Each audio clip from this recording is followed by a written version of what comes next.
दोस्तों, भगवान राम 14 वर्ष का वनवास पूरा करके वापस आते हैं, अयोध्या के राजा बनते हैं। उनके राजपाट में चारों ओर सुख शांति है, विकास ही विकास है, लोगों को किसी तरह की कोई परेशानी नहीं है। इतिहास के अंदर इसे राम राज्य की परिभाषा दी गई है, राम राज्य।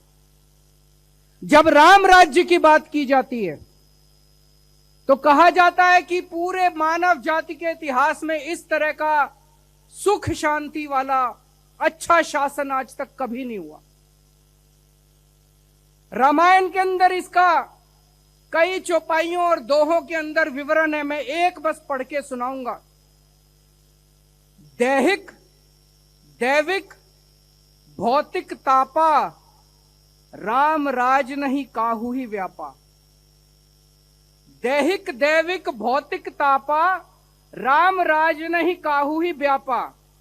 अर्थात राम राज में दैहिक दैविक भौतिक दुख किसी को नहीं होते। आगे कहते हैं, सब नर करहि परस्पर प्रीति, चलहि स्वधर्म निरत श्रुति नीति।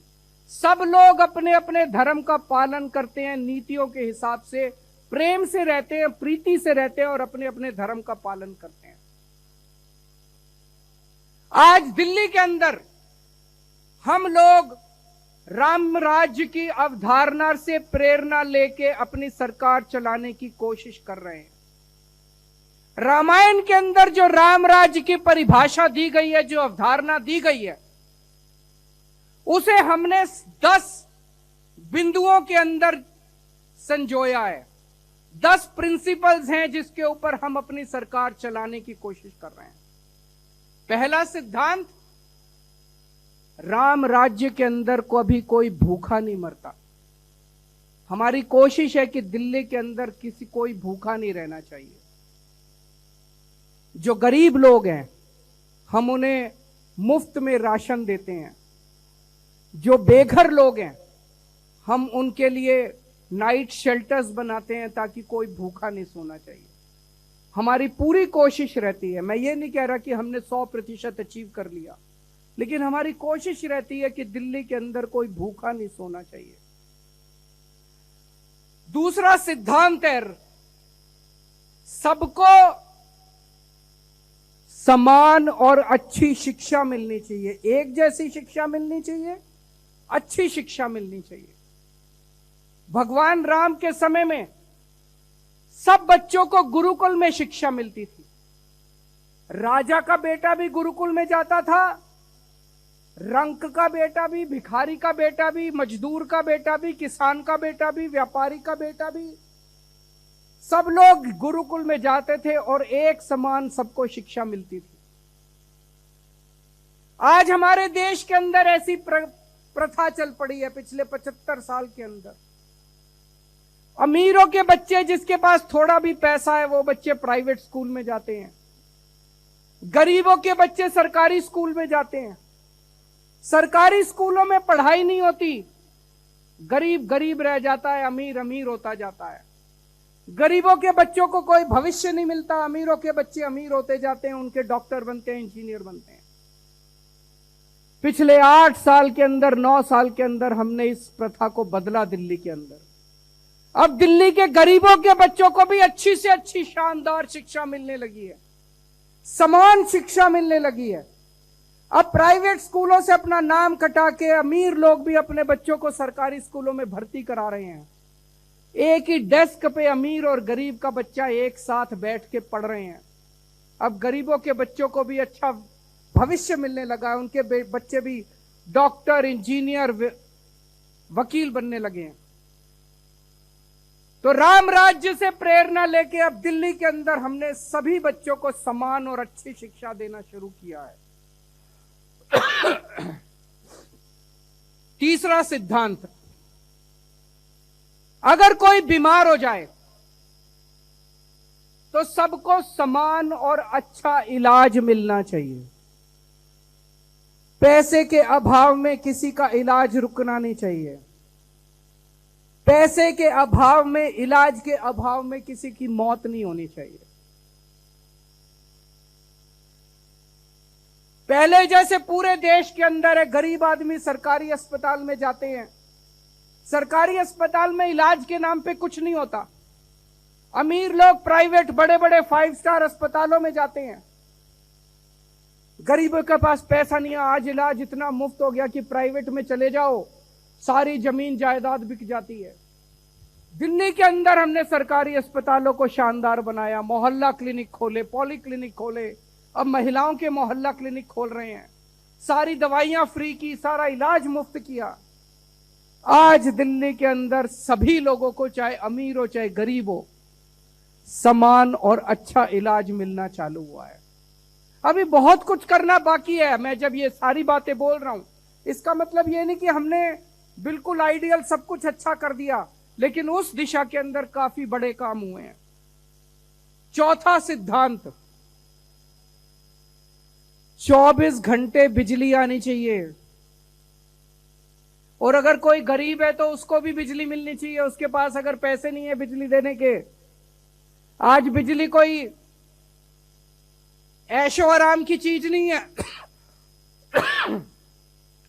बिजली भी आज नेसेसिटी है। बिना बिजली के गरीब आदमी का भी इलाज नहीं चलता। हमारी सरकार बनने के पहले दिल्ली में 7-7, 8-8 घंटे के पावर कट लगते थे। आज ही अखबार में रिपोर्ट आई है, केंद्र सरकार ने एक सर्वे कराया है, देश के सारे राज्यों का सर्वे कराया है, और उस सर्वे के अंदर आया है कि दिल्ली टॉप के ऊपर नंबर 1 है। दिल्ली की तीनों बिजली कंपनियां टॉप के ऊपर नंबर 1 है। 24 घंटे दिल्ली के अंदर अब बिजली आती है। पहले जो 8-8 घंटे के पावर कट लगते थे, अब दिल्ली के अंदर पावर कट नहीं लगते, अब 24 घंटे बिजली आती है और मुफ्त बिजली आती है। लोगों के पास बिजली के बिल तो आते हैं, जीरो बिजली के बिल आते हैं। लगभग 70-73% लोगों को, जो मध्यम वर्ग के लोग हैं, गरीब लोग हैं, उनको फ्री बिजली मिलती है। पांचवा सिद्धांत, सबको पानी मिलना चाहिए, पीने का पानी मिलना चाहिए। हमारी सरकार बनने के पहले दिल्ली के अंदर पानी इतना महंगा था, इतना महंगा था, इतना महंगा था, 10-10 हजार, 15-15 हजार रुपए के पानी के बिल आते थे। कई कई इलाकों के अंदर पानी नहीं था। आज दिल्ली के अंदर कई इलाकों में हमने पानी पहुंचाया है। अभी भी कुछ इलाके बाकी हैं, वहां भी कोशिश जारी है। लेकिन अब दिल्ली के अंदर मध्यम वर्ग और गरीब लोगों को फ्री में पानी मिलना चालू हुआ है। पानी पिलाने का तो धर्म कहा गया है हमारे ग्रंथों में। पानी पिलाने का तो धर्म होता है, पानी पिलाने का तो पुण्य होता है। पानी से मुनाफा नहीं कमाना चाहिए। हमारी सरकार में गरीबों को और मध्यम परिवार के लोगों को फ्री में पानी मिलने लगा है। छठा सिद्धांत, बुजुर्गों का सम्मान करना चाहिए। ऐसा परिवार कभी तरक्की नहीं कर सकता जहां जिस परिवार के अंदर बुजुर्गों का सम्मान नहीं होता। ऐसा समाज कभी तरक्की नहीं कर सकता जिस समाज के अंदर बुजुर्गों का सम्मान नहीं होता। एक तरफ हमारी सरकार बनने के बाद पहले 1000 रुपए प्रति माह पेंशन मिलती थी, बुढ़ापा पेंशन, हमने उसे बढ़ा के 2.5 गुना कर दिया। 2500 रुपए महीना हर बुजुर्ग को पेंशन मिलती है। और दूसरी तरफ बुजुर्गों को हम लोगों ने तीर्थ यात्रा करानी चालू की है। आज तक 75 साल में कभी किसी सरकार ने अपने बुजुर्गों के लिए इतना नहीं सोचा होगा। हम अपने बुजुर्गों को रामेश्वरम लेके जाते हैं, शिरडी महाराज बाबा के यहां लेके जाते हैं, पुरी जी लेके जाते हैं, हरिद्वार ऋषिकेश लेके जाते हैं, द्वारकाधीश लेके जाते हैं, अयोध्या जी लेके जाते हैं। ऐसे 12 स्थान हैं जहां पे हम उनको तीर्थ यात्रा कराने के लिए लेके जाते हैं। रामायण में श्रवण का जिक्र है, जो अपने अंधे बूढ़े मां बाप को तीर्थ यात्रा कराने के लिए लेके गए थे। हम सब ने, यहां बैठे जितने बच्चे हैं, सबने श्रवण की कहानी सुनी होगी। बुजुर्गों को तीर्थ यात्रा कराने का सबसे ज्यादा पुण्य मिलता है। हम बुजुर्गों को तीर्थ यात्रा कराते हैं, उनका आने का, जाने का, रहने का, खाने का, पीने का सारा खर्चा दिल्ली सरकार देती है। उनको बस अपने झोले में, अपने बैग में, अपने अटैची में कपड़े लेके चलते हैं घर से, और उन्हें कुछ नहीं लेके जाना होता। एसी ट्रेन में लेके जाते हैं, अच्छे होटल में ठहराते हैं, बसों का इंतजाम होता है। सारी तीर्थ यात्रा, अभी तक 83,000 बुजुर्गों को दिल्ली के अंदर तीर्थ यात्रा करा चुके हैं। और अब चूंकि अयोध्या जी में श्री राम लल्ला जी का प्राण प्रतिष्ठा हुआ है, बहुत लोगों की इच्छा आ रही है कि हमें अयोध्या जी में श्री राम लल्ला जी के दर्शन करने जाना है। तो हम कोशिश करेंगे ज्यादा से ज्यादा ट्रेन जो जाती हैं उनको हम अयोध्या जी लेके जाएं। 7वां सिद्धांत है, हर व्यक्ति सुरक्षित महसूस होना चाहिए। महिलाओं की सुरक्षा बेहद जरूरी है। महिलाएं अपने आप को सुरक्षित महसूस करें। दिल्ली में कानून व्यवस्था हमारे पास नहीं है, दिल्ली में पुलिस हमारे पास नहीं है, लेकिन जो कुछ हमारे पास है हम उसके अंदर अपनी कोशिश करते हैं कि जो कुछ हम कर सकते हैं हम करें। पूरे दिल्ली के अंदर आज सीसीटीवी कैमरों का इतना बड़ा नेटवर्क बन गया है, इतना बड़ा नेटवर्क बन गया है। सीसीटीवी कैमरे से लोग अपने आप को सुरक्षित महसूस करते हैं। जो अपराधी है उन्हें डर रहता है कि अगर हम कोई गलत काम करेंगे तो हम पकड़े जाएंगे, और सीसीटीवी के माध्यम से दिल्ली पुलिस आज बड़े बड़े अपराधों को सॉल्व करने में सक्षम हो रही है। आपको जान के खुशी होगी कि आज केवल मात्र 7-8 साल के अंदर हमने दिल्ली के अंदर इतना बड़ा सीसीटीवी कैमरों का नेटवर्क बना दिया, जो दुनिया के अंदर सबसे ज्यादा सीसीटीवी कैमरे आज दिल्ली के अंदर हैं। New York, Washington, Tokyo, London, Paris, Canada, कोई दुनिया का शहर ले लीजिए, हर शहर से ज्यादा सीसीटीवी कैमरे दिल्ली के अंदर है। सबसे ज्यादा डेंसिटी सीसीटीवी कैमरे की आज दिल्ली के अंदर है। उसी तरह से हमने कोशिश की है कि रात के वक्त स्ट्रीट लाइट्स, कोई स्ट्रीट लाइट नहीं होनी चाहिए। जो डार्क एरियाज हैं वहां पे स्ट्रीट लाइट्स लगवाने का प्रयास किया गया है। अभी भी कुछ एरियाज ऐसे हैं डार्क एरियाज, वहां भी लगवा रहे हैं, लेकिन पूरी दिल्ली के अंदर डार्क एरियाज को चिन्हित करके सब जगह स्ट्रीट लाइट्स लगाने का प्रयास किया गया है। 8वां सिद्धांत, सबसे जरूरी सिद्धांत, रोजगार। आज बेरोजगारी इतनी ज्यादा फैल गई है, बच्चे डिग्रियां ले लेके घूम रहे हैं, उनके पास रोजगार नहीं है, और बिना रोजगार के घर का खर्चा नहीं चलता। घर कैसे चलेगा? बेरोजगारी आज देश के सामने सबसे बड़ी समस्या बन गई है।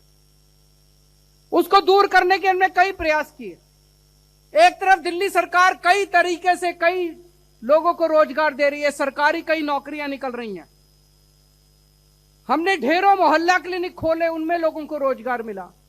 हमने door step delivery of services किया, उसमें लोगों को रोजगार मिला।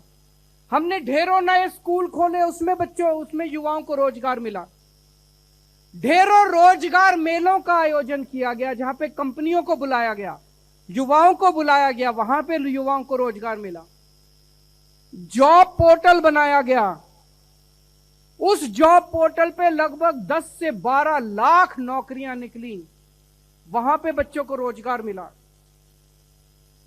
एक आकलन के मुताबिक पिछले 9 साल में लगभग 12 लाख युवाओं को दिल्ली के अंदर हमारे प्रयासों से रोजगार दिया जा चुका है। लेकिन हमारी शिक्षा व्यवस्था के अंदर कुछ तो करना पड़ेगा। आज हम बीए, बीकॉम, एलएलबी, बीएससी करके निकलते हैं हमारे बच्चे, उनको नौकरियां नहीं मिलती, नौकरियों के लिए घूमते रहते हैं, डिग्री हाथ में लेके नौकरियों के लिए घूमते रहते हैं। यह शिक्षा व्यवस्था अंग्रेजों ने बनाई थी क्लर्क पैदा करने के लिए। हमने दिल्ली के अंदर दिल्ली के स्कूलों में एक प्रयास किया, बिजनेस ब्लास्टर्स प्रोग्राम का, एंटरप्रेन्योरशिप क्लासेस का। हमने 11वीं और 12वीं के बच्चों को बिजनेस करना सिखाया, उनको प्रोजेक्ट दिए, और आज आपको जान के ताज्जुब होगा कि लगभग 2.5 लाख बच्चों की 50,000 टीम्स दिल्ली के सरकारी स्कूलों में अलग अलग अपने अपने आइडियाज के ऊपर काम कर रही है। छोटे छोटे बिजनेस शुरू करे उन्होंने, 50,000 टीम्स ने, 2.5 लाख बच्चों की 50,000 टीम्स ने छोटे छोटे आइडियाज उन्होंने शुरू किए। कोई कुछ कर रहा है, कोई कुछ कर रहा है, कोई कुछ कर रहा है। आज अगर आप हमारे सरकारी स्कूल के बच्चों से पूछो, हर बच्चा आपको यही कहेगा कि मैं पढ़ाई पूरी करने के बाद नौकरी देने वाला बनूंगा, नौकरी लेने वाला, नौकरी मांगने वाला नहीं बनूंगा। हर बच्चा इस भावना से भरा हुआ है। अब हमें ये बिजनेस ब्लास्टर्स प्रोग्राम कॉलेजों के अंदर शुरू करेंगे इस साल से। इस साल बजट के अंदर उसका प्रावधान किया जाएगा और कॉलेज से पास आउट होने वाले बच्चों को ये प्रोजेक्ट शुरू करने की प्रेरणा दी जाएगी कि पास आउट होने के 1 साल पहले से आप कॉलेज में रहते रहते अपने छोटे छोटे बिजनेस आइडियाज के ऊपर काम करना चालू करो। एक टीम अगर एक बिजनेस आइडिया पे काम करती है तो कम से कम 8 से 10 और बच्चों को नौकरी देती है। अगर हमने ये भावना बच्चों में भर दी कि मुझे बिजनेस करना है, मुझे धंधा करना है, निकलने के बाद मुझे नौकरी मांगनी नहीं है, मुझे नौकरी देने वाला बनना है, मुझे लगता है कि हमारे देश के अंदर रोजगार की समस्या दूर हो सकती। एक और बात है, अक्सर हम सुनते हैं भारत को हमें $3 ट्रिलियन इकोनॉमी बनाना है, भारत को हमें $4 ट्रिलियन इकोनॉमी बनाना है, भारत को हमें $5 ट्रिलियन इकोनॉमी। बहुत अच्छी बात है, हमें भारत को $5 ट्रिलियन इकोनॉमी बनाना चाहिए। लेकिन अगर उस 5 ट्रिलियन में से 4 ट्रिलियन एक ही आदमी के पास होंगे और 1 ट्रिलियन 140 करोड़ लोगों के पास होगा तो सारा देश तो गरीब रह जाएगा, एक ही आदमी अमीर बनेगा। उससे तो लोगों को, बच्चों को रोजगार नहीं मिलेगा, उससे तो देश की तरक्की नहीं होगी। तो हमें ऐसा करना है कि हमें देश को $5 ट्रिलियन इकोनॉमी तो बनाना ही है, लेकिन हमें ऐसा विकास करना है कि वो $5 ट्रिलियन 140 करोड़ लोगों के पास पहुंचे। वो एक आदमी या 2 आदमियों के पास नहीं रहने चाहिए। 75 साल के अंदर हमने अपने देश के अंदर ऐसा विकास मॉडल किया, ऐसा विकास का मॉडल लागू किया है कि कुछ चंद लोग, हमारे देश का सारा विकास से कुछ चंद लोगों का फायदा हो रहा है, बाकी सारा देश गरीब रह जाता है। इकोनॉमिक्स के अंदर एक थ्योरी बताई जाती है, trickle down theory. Trickle down theory का मतलब होता है कुछ लोगों को अमीर बना दो, फिर वो अमीर लोग फैक्ट्री खोलेंगे, उसमें बाकी सब लोग मजदूरी करेंगे, तो उससे धीरे धीरे ट्रिकल बूंद बूंद बूंद बूंद करते करते अमीरों से गरीबों तक पैसा पहुंचना चालू होगा। कभी नहीं पहुंचता, 75 साल में तो नहीं पहुंचा, अमीर और अमीर होते गए, गरीब और गरीब होता गया। ट्रिकल डाउन थ्योरी नहीं हो रही, ट्रिकल अप थ्योरी हो रही है। गरीबों का पैसा अमीरों के पास पहुंच रहा है, अमीरों का पैसा गरीबों के पास नहीं पहुंचता। हमें ऐसा विकास का मॉडल चाहिए कि सीधे पैसा गरीब के हाथ में जाए। जब पैसा सीधे गरीब और मध्यम वर्ग के हाथों में जाएगा तब देश तरक्की करेगा। अगर एक गरीब के पास पैसा आएगा, वो क्या करेगा? खाने पीने की चीजें खरीदेगा, कपड़े खरीदेगा, लत्ते खरीदेगा, अपने घर का सामान खरीदेगा। इससे अर्थव्यवस्था के अंदर डिमांड पैदा होगी, कपड़ों की फैक्ट्रियां बनेगी, खाने की फैक्ट्रियां लगेंगी, लोगों को नौकरी मिलेगी। जब हमारी दिल्ली में सरकार बनी, हमने सरकार बनने के बाद एक काम किया, हमने दिल्ली के अंदर मिनिमम वेज, न्यूनतम भत्ता उस वक्त 9,000 रुपए होते थे, हमने उसे तुरंत बढ़ा के 14,000 कर दिया। अब 18,000 हो गया, 14,000 कर दिया, 50% बढ़ा दिया। कई लोगों ने मुझे गालियां दी उस टाइम, कई लोगों ने कहा कि केजरीवाल जो कर रहा है इससे व्यवसाय बंद हो जाएंगे, व्यापार बंद हो जाएंगे, फैक्ट्रियां बंद हो जाएगी, उनको घाटा हो जाए। कुछ नहीं हुआ, किसी का व्यापार बंद नहीं हुआ, किसी की फैक्ट्री बंद नहीं हुई। लेकिन जनता के हाथ में, गरीबों के हाथ में, मजदूर के हाथ में पैसा आने लगा। और जब मजदूर के हाथ में पैसा आने लगा तो वो मजदूर पैसे खर्च करता है। जब मजदूर पैसे खर्च करता है, गरीब आदमी, मध्यम वर्ग का आदमी पैसे खर्च करता है, उससे डिमांड पैदा होती है। और जब डिमांड पैदा होती है तो अर्थव्यवस्था में तरक्की होती है। राम राज्य की अवधारणा का हमारा 9वां सिद्धांत महंगाई। महंगाई कम करनी पड़ेगी। आज महंगाई ने लोगों का घर बर्बाद कर दिया, लोगों के घर का खर्चा नहीं चल रहा, आमदनी नहीं बढ़ रही लेकिन खर्चे बढ़ते जा रहे हैं, लोगों के घर का खर्चा नहीं चल रहा। आज मैं दिल्ली का मुख्यमंत्री होने के नाते दिल्ली वालों को कहना चाहता हूं कि जो जो कदम हमने उठाए हैं, मुझे आज ये कहते हुए बहुत खुशी हो रही है कि केंद्र सरकार के एक सर्वे के सर्वेक्षण के मुताबिक जो अभी आया है थोड़े दिन पहले, पूरे देश में सबसे कम महंगाई दिल्ली के अंदर है, सबसे कम महंगाई। दिल्ली में महंगाई दर है 2.95%, 3% है महंगाई दर दिल्ली में। यूपी में 5.5%, महाराष्ट्र में 6%, हरियाणा में 7%, गुजरात में 7% और राष्ट्रीय स्तर के ऊपर 6% और दिल्ली में 3%। पूरे देश में जितनी महंगाई है उससे आधी महंगाई दिल्ली के अंदर है।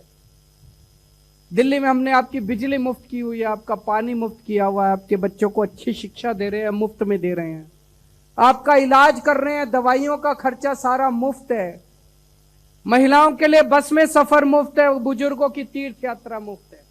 इतनी सारी चीजें जो दिल्ली सरकार ने सहूलियत दी हुई है, उसकी वजह से आज दिल्ली के अंदर महंगाई दर सबसे कम है।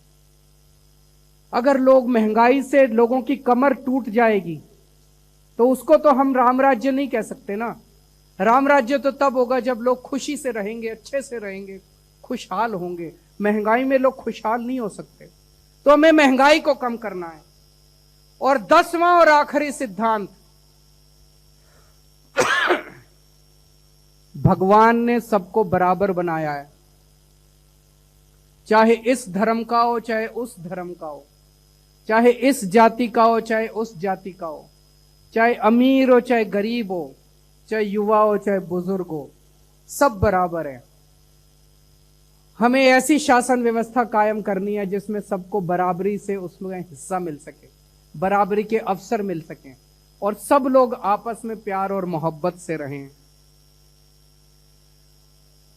जैसा मैंने बताया, आने वाले समय में हम कोशिश करेंगे ज्यादा से ज्यादा लोगों को अयोध्या जी में दर्शन कराने के लिए लेके जाने की। एक तरफ जहां हमें भगवान श्री राम की भक्ति करनी है, दूसरी तरफ अपने अपने तरीके से अपने अपने जीवन में आप जो कुछ भी कर रहे हैं, आप डॉक्टर हैं, आप जनता की सेवा कर सकते हैं, आप सफाई कर्मचारी हैं, आप अपना काम अच्छे से कीजिए, आप जो भी काम, जहां भी काम, जो भी काम कर रहे हैं, अपना अपना काम समाज के लिए अच्छे से कीजिए। हमें मेहनत से, ईमानदारी से, देशभक्ति से काम करना है, समाज के लिए काम करना है और साथ साथ भगवान राम की भक्ति करनी है। मुझे पूरा यकीन है कि अगर हम भगवान राम के बताए हुए रास्ते पे चलेंगे तो भारत को दुनिया का नंबर 1 देश बनाने से इस दुनिया की कोई ताकत नहीं रोक सकती। भारत माता की